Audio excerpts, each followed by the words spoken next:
और अप्रिशिएट भी करना चाहते हैं कि आप खुद एक युवा हैं और आपने जो इस तरह से ये जो एक चैनल बनाया है जो है इंस्पायर करने का युवाओं को, उसके अंदर अलग अलग जो शख्सियत हैं उनका आप जो है इंटरव्यू करते हैं।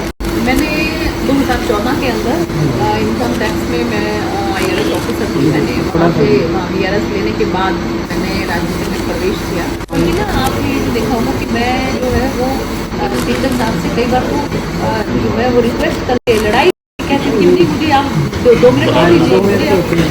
देखिए बाबा साहब भीमराव अम्बेडकर कह के गए थे कि विद्या जो है, शिक्षा जो है वो शेरनी का दूध है जिसको पीकर आप दहाड़ सकते हैं।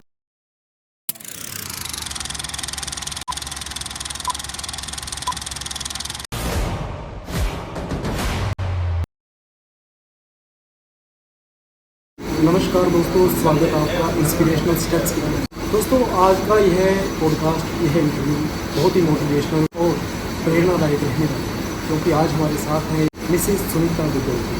तो आपको अपने अनुभवों से बताएंगे कि युवाओं को आज राजनीति में, आज हर फील्ड में कैसे देश को सशक्त बनाया जाए। बहुत बहुत सबसे पहले तो मैं आपको इस बात के लिए धन्यवाद करना चाहती हूँ और अप्रिशिएट भी करना चाहती हूँ कि आप खुद एक युवा हैं और आपने जो इस तरह से ये जो एक चैनल बनाया है जो है इंस्पायर करने का युवाओं को, और उसके अंदर अलग अलग जो शख्सियत हैं उनका आप जो है इंटरव्यू करते हैं। तो मैं बस यही कहना चाहूँगी कि आपके अंदर पॉजिटिव एनर्जी होनी चाहिए कि आप जो भी काम करें वो अच्छे के लिए करें, और आपका केवल और केवल जो है एक युवा होने के नाते, स्टूडेंट होने के नाते जो कि है आपके एम होने चाहिए। नंबर 1 कि किस तरह से आप अपने शरीर को जो है वो सशक्त बना सकें, शरीर जो है आपका स्वस्थ रहे, आपका जो शारीरिक स्वास्थ्य ऐसा होना चाहिए कि आपको देखते ही जो है वो सामने वाला जो है वो चित्त हो जाए। और उसके साथ साथ जो है एजुकेशन। देखिए बाबा साहब भीमराव अम्बेडकर कह के गए थे कि विद्या जो है, शिक्षा जो है वो शेरनी का दूध है जिसको पीकर आप दहाड़ सकते हैं। तो इसलिए ये दोनों चीज़ें सबसे ज़्यादा जरूरी हैं। इसके बाद अगर जो है वो है संस्कार, कि आपको जो है अपने वैल्यूज़, मॉरल वैल्यूज़, अपने नैतिक मूल्य जो उनको कभी नहीं छोड़ना चाहिए, उनका साथ आपको जरूर रखना चाहिए। कैसे अपने बड़ों का आप जो है वो सम्मान करें, कैसे आप जो है अपने माता पिता का सम्मान करें। आप कोई भी ऐसा काम ना करें कि कहीं पर भी आपके माँ बाप को शर्मिंदा होना पड़े ये कहने में कि हमारी औलाद है, ये हमारा बच्चा है। तो इसलिए आप ज़रूर ऐसे काम करें कि आपके माँ बाप को आपके ऊपर गर्व हो। तो मैं बस यही कहना चाहूँगी कि कुछ भी मुश्किल नहीं है अगर आपके पास हौसला हो, क्योंकि और कोशिश ज़रूर करनी चाहिए। ये भी मैं कहना चाहूँगी कि अगर आप कोशिश नहीं करेंगे तो कोशिश के बिना कुछ नहीं। कोशिश आप ज़रूर करें, सफलता या सफलता ना मिलना वो बात की बात है, क्योंकि गिरते हैं सह सवार ही मैदान जंग में, वो तिफल क्या गिरे जो घुटनों के बल चले। कि अगर आप कोशिश ही नहीं करेंगे तो फिर आप कैसे सफल होंगे। और इसके साथ साथ ये भी कहना चाहूँगी कि अगर आप कोई एम लेकर चलते हैं तो मैं आपको विश्वास दिलाती हूँ कि अगर आपकी नीयत साफ है और आपका जो एम है वो स्पष्ट है तो आपको दुनिया की कोई ताकत आपके मंजिल तक पहुँचने से नहीं रोक सकती है, क्योंकि मंजिल उन्हीं को मिलती है जिनके सपनों में जान होती है, पंखों से कुछ नहीं होता, हौसलों से उड़ान होती है। मैम आप अपनी पास्ट लाइफ के बारे में बताइए, आपने सर्विस से लेके पॉलिटिक्स में कैसे मामला किया, इसमें युवा पॉलिटिक्स में कैसे अपनी भूमिका आपको आप मैं इसमें यही कहना चाहूँगी कि देखिए कि मैं बचपन से ही जो है ये दोनों चीज़ें, क्योंकि मैं वही कहना पसंद करती हूँ जो मैं खुद करती हूँ। बचपन से ही मुझे खेलों का बहुत शौक था और पढ़ाई में भी मैं ठीक ठाक थी। अपने कॉलेज के टाइम में मैं लगातार 3 साल तक अपने कॉलेज की बेस्ट तक लीड रही। क्योंकि अगर आप किसी न किसी खेल पे फोकस करते हो तो आप जो है अपनी एनर्जी को सही तरीके से चैनलाइज कर सकते हो। आपके अंदर एक डिसिप्लिन आता है कि किस तरह से अनुशासन में रहते हुए, क्योंकि कोई भी आप जो देखिए कि अगर जैसे अर्जुन ने जब वो मछली के आँख के ऊपर निशाना बनाया था तो उसके अंदर कितना आपको एकाग्रचित होना पड़ता है। और यही एकाग्रता जो है अगर आप खेलों से आपको प्राप्त हो जाती है तो उसको आप फिर अपने पढ़ाई के अंदर भी इस्तेमाल कर सकते हो। तो इसलिए मैं जो है शुरू से ही खेलों में बहुत अच्छी रही, और इसके साथ साथ जो है माँ बाप का मुझ पर बहुत आशीर्वाद रहा, बड़ों का मुझ पर बहुत आशीर्वाद रहा। परमात्मा में मैं बहुत ज़्यादा विश्वास रखती हूँ और मैं सोचती हूँ कि कोई ना कोई एक सर्वशक्तिमान ऐसी ताकत है कि अगर आप साफ दिल से कोई काम करें, अगर आप ईमानदारी से काम करें, मेहनत से काम करें, तो वो शक्ति जो है आपको जरूर सहयोग करती है, आपको सपोर्ट करती है। पॉलिटिक्स में मैम आपने मान लो पिछले चुनाव में लोकसभा में, शिक्षा लोकसभा में एक जनप्रतिनिधि होने के नाते मान लो क्या क्या डेवलपमेंट किया, क्या क्या लोगों को इंस्पायर किया, जिससे कि लोग आने वाले चुनावों में, आने वाले पॉलिटिक्स में और ज़्यादा अपनी भागीदारी देंगे। मैंने 2014 के अंदर इनकम टैक्स में मैं IRS ऑफिसर थी। मैंने वहाँ से VRS लेने के बाद मैंने राजनीति में प्रवेश किया और 2014 के अंदर जो है मुझे लोकसभा की टिकट उस समय में नहीं मिल पाई थी और वो अलायंस में चली गई थी, लेकिन मैंने किसी भी तरह से अपने सब्र को नहीं खोया और उसके बाद जो है मैंने फिर जो लगातार 5 साल तक मेहनत की। इस बीच में मैं चेयरमैन भी रही हरियाणा सरकार में और 2019 में मैंने लोकसभा चुनाव लड़ा और मुझे जो है भारी मतों से जिताया गया। लेकिन उससे पहले जो है 2014 में मैंने विधानसभा का चुनाव भी रतिया से लड़ा था, जिसमें आप ये देखिए कि मैंने जो है यहाँ पर कदम रखा था तो मुझे कोई नहीं जानता, मैं रतिया में जाना रतिया, क्योंकि मुझे टिकट जो है वो लोकसभा जो है किसकों से मिलने वाली थी 2014 में। तो ये देखा गया कि इसी के अंदर एक विधानसभा रतिया है, तो क्यों ना यहाँ से इनको चुनावी मैदान में उतारा जाए। ये सबसे टफ सीट जो है मानी जाती थी, लेकिन 15 दिनों के अंदर अंदर यहाँ की व्यवस्था इतनी अच्छी है कि मैं कह नहीं सकती, मेरे पास शब्द नहीं है उनके लिए कि उन्होंने जितना प्यार इतना स्नेह मुझे दिया कि 50,500 वोट मुझे उसमें प्राप्त हुए और केवल 435 वोट से जो है मैं ये चीज़ जीत नहीं पाई।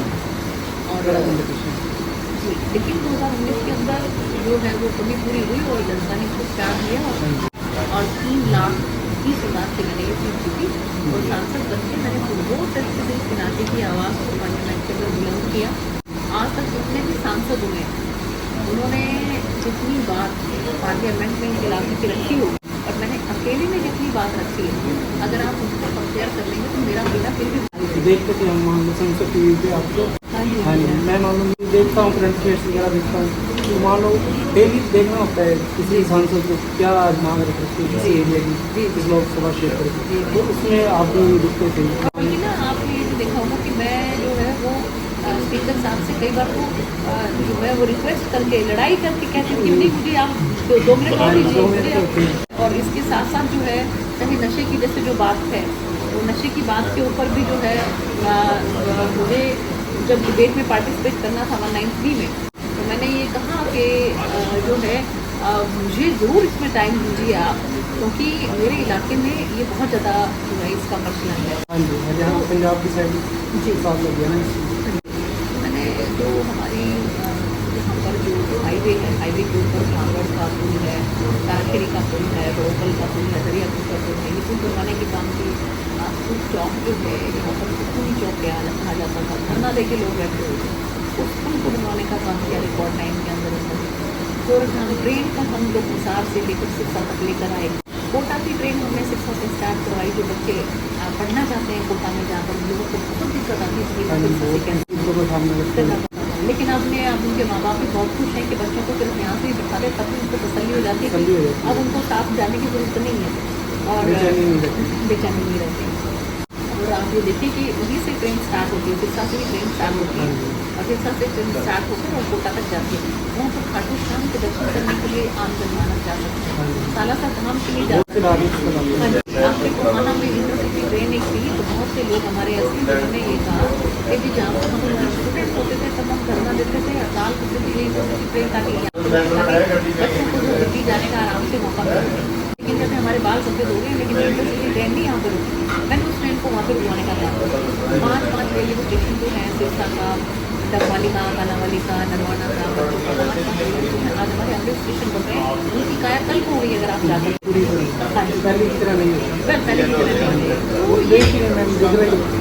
इतना काम, इतना विकास जो काम हुआ है, मान लो जो पहले 20-25 वर्षों में नहीं हुआ वो अब हुआ है।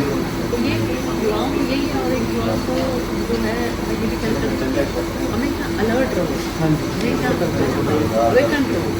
मैम आप रतिया से खड़े हो रहे हो विधानसभा चुनाव में, तो आप उन रतिया के लोगों से क्या बात करेंगे? कोई संबोधन करना चाहोगे? दतिया के लोगों को और आपके इस चैनल के माध्यम से मैं यही कहना चाहूँगी कि देखिए कि जिस तरह से ये हमारा युवा साथी इसके मन में ये भाव आया कि क्यों ना मैं अपने समय को बर्बाद करने की बजाय, पहली बात तो ये है कि ये खुद यूपीएससी के लिए प्रिपेयर कर रहे हैं। यूपीएससी की तैयारी करती कोई खालाजी का काम नहीं है, बहुत मुश्किल काम होता है, लेकिन उसमें जब ये समय बचता है तो क्यों ना मैं ऐसा काम करूँ कि जिससे युवाओं को जो है वो इंस्पिरेशन मिले, उनको मोटिवेशन मिले। तो मैं सबसे पहले तो आपको बहुत इस बात के लिए बधाई देना चाहती हूँ और ये कहना चाहती हूँ कि युवा आप लोग भी सीखिए कि बजाय हम पीयर प्रेशर में आकर कहीं किसी बच्चों के साथ नशे में लग जाते हैं, किसी बच्चों के साथ जो है गैर कानूनी काम में लग जाते हैं, उल्टे सीधे कामों में लग जाते हैं, तो वो चीज़ आपको कभी ना कभी बहुत तकलीफ देगी, आपके माँ बाप को बहुत ज़्यादा तकलीफ होगी। तो जब भी आपके पास टाइम हो तो कुछ भी आप ऐसा सृजनात्मक क्रिएटिव कुछ क्रिएटिव काम आप करें। ये एक तो मेरी आपके बारे में गुजारिश होगी और सबसे ये भी मेरी प्रार्थना है कि नशे से हमें बहुत दूर रहना है और मैं यहाँ से प्रभु कृपा से आप लोगों के आशीर्वाद से विधायक बन गई हूँ। मेरा सबसे पहला इम्पॉर्टेंट फोकस जो है वो यही रहेगा कि हमारे इलाके के बच्चे वो किस तरह से नशे से दूर रहें। उसमें मुझे आप जैसे चैनल्स की ज़रूरत पड़ेगी, आपके मीडिया के माध्यम की बहुत ज़रूरत पड़ेगी। इसके साथ साथ मुझे सामाजिक संस्थाओं की बहुत ज़रूरत पड़ेगी।